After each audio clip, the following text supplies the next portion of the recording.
Ang lakas ng dating ng grupong Bini na special guest sa All Out Sundays kahapon. Sila ang opening at halos buong programa ay nandun sila.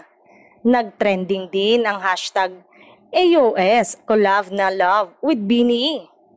Talagang gamit na gamit ng AOS ang sikat na all-girl group na ito.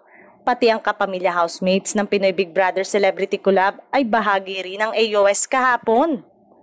Tignan natin kung marirate ito ng bonggang-bongga. Kaya parang nagtawi-tawiran na rin ang kapamilya stars sa AOS at asap natin to. Nakikita talagang magandang collaboration ng GMA7 at ABS-CBN pero napag-isip-isip na makakatulong kaya ito sa Kapuso Stars. Mga kapamilya stars pa rin ang napapansin dahil hindi lang sa ABS-CBN at online sila napapanood kundi pati sa GMA7. Paano na ang mga ginugroom na stars ng Kapuso Network? Sana mabigyan din sila ng highlight kagaya ng ginagawa ng Kapamilya Network sa kanilang Star Magic Stars.